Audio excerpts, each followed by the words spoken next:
Yo, it's Will Marcus from Morsini back with another video. Today we will be using the USS9 or the UZI, and boy is this probably the best SMG in the game right now. And this gameplay right here really does a good job of me. I mean, look at me just horking on that guy right there. Here, this next guy coming around the corner. Then another spawns right here, spawning gas station, able to get another one.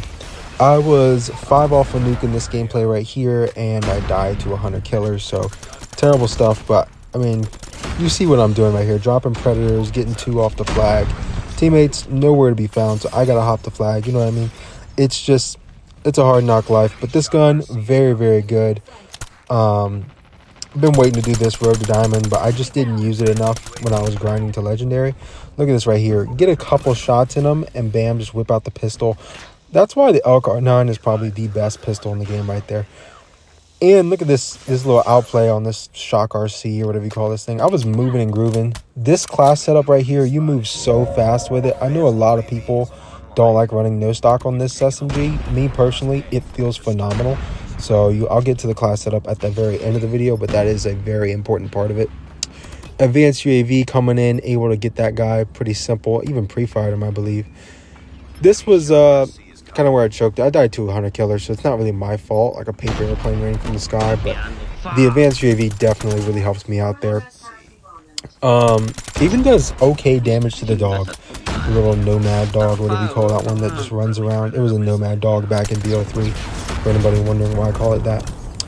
Hopping on the flag here to try to win this game, to make this pretty absurd comeback. We were down like 30 points at one point, and we were up 30 points at one point. It was a horrible change of events right there. But yeah, these were back-to-back gameplays, by the way. So that first game we ended up losing by like 10, and then this one started off horrible. I mean, I hate when I start a game and I get flashbanged or stunned, whatever the hell this is, twice. I feel like flashbangs shouldn't impede your movement, so those must be stuns. But I don't know, like I was completely immobile, so if those are flashbangs, that's crazy. I don't run into those very often. Usually when I do, they're pay to win, so I just assume I'm screwed anyway, you know what I mean? But pretty interesting way to start this game off. I actually go on a heater here too, but I don't get near the nuke. I think I only go on like a 10 spree in this gameplay on Nuketown.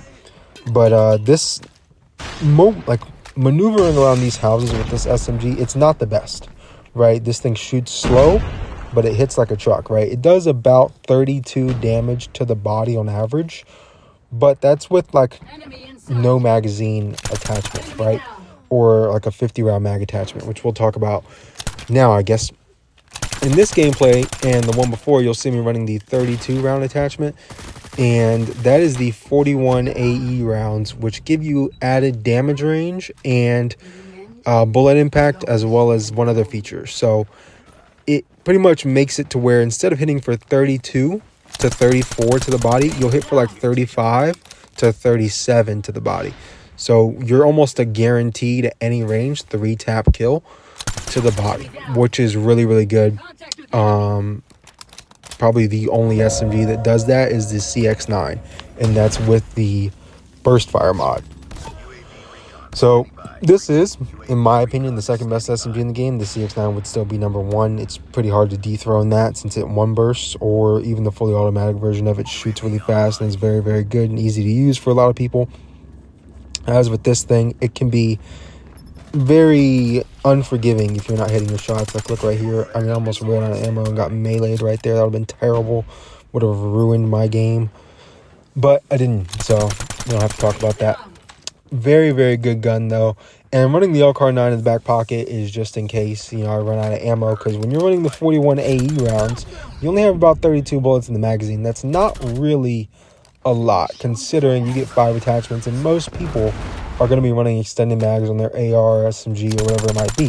So 32 bullets, not a lot in the COD mobile space, considering that's just how the game plays. That would be perfectly fine, like on console. I would be totally happy with that. For all my MW 2019 guys who remember when the UZI was about to be the meta for competitive in MW 2019, we were all running the 41 AE round magazine that you see in this gameplay. So that added damage range buff is very important and actually really helps the gun out a lot. But you don't have to use it. In my 120 game grind to diamond, all the games that I didn't play in ranked, I did in free-for-all and shipment, and I used the 50-round mag in all of those games except for like 10. And that's because for the free-for-all games, you want to be able to just shoot all day, right? So having the extra ammo really helps with that and is probably the preferred route for when you're grinding this thing to diamond. Here's a little tip right here. In front line, right, I know their whole team is respawned. I just full flank their spawn again, come up behind them, and nobody's expecting me to be there and get 3 free kills. So if you guys are ever playing front line and you get in their spawn, if you're counting seconds, which should be like 2 seconds because there's no spawn delay in this game, then you'll know that they're all off spawn and you can just full flank their spawn and come up behind them, which is pretty relevant information for anybody who is wanting a little pro tip there why I did that. If you're wondering why I'm in their spawn on frontline, that's because I knew they'd already all spawned in. One of my teammates had killed them, so they wouldn't come around the back of their spawn the same time that I was back there, so I would have pretty much a free flank, and that got me a 3-piece. So just a little pro tip for you guys, I guess. I'm not a pro, but like a little tips and tricks section of the video. You're welcome. If you already knew that, then congratulations. I don't know what to tell you. That being said, end of this game gets kind of squirrely. My teammates just stopped moving, and they had like back-to-back equalizers, so they just absolutely decimated us in our spawn for like 3 or 4 straight lives. For me, it was horrible. Even when I sat up here in this stairwell right here, there's nothing I could do because it's just like back-to-back equalizers. They can't really kill them unless you catch them off guard or at a distance, just because the equalizer specialist is that good.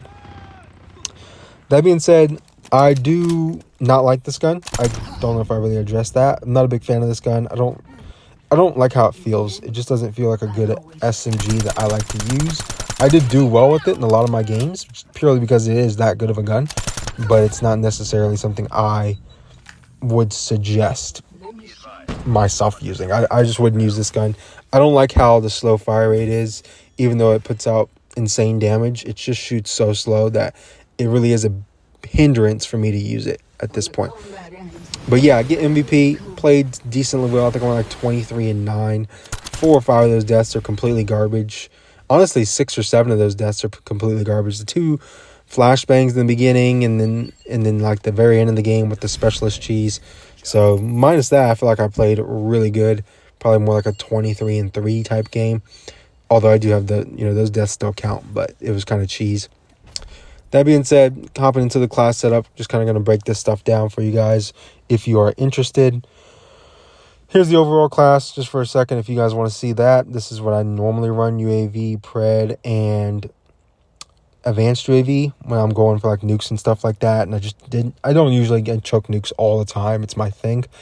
But monolithic suppressor, super important. It adds that damage range to it with very little cons. I think it's just a little bit of minus like 7 ADS spread and minus 7 ADS time or whatever. So just very minute changes for the damage range buff that you get. The FSS barrel, I believe, the no stock, that's the big thing. I highly suggest no stock. I'm a very fast playing SMG player, so I think that's really good for you. Big thing right here I kind of already dived into, but I do think that the 41A 32 round mags are superior to the 50 round ones. But if you're grinding it to diamond, just use the 50 rounds. And granulated grip tape for the grip tape, it just feels like it works better. No need to run a laser on this gun at all. If you want to, you can. But I do think that guns like this that you don't really need a laser on or have any desire to run a laser on are great. And I use guns like this a lot in S&D, like the MG42, stuff like that, where the laser is not really relevant. Yeah, so that's pretty much all I got for you guys. I hope you guys enjoyed this gameplay and video overall. Here's the overall class setup here.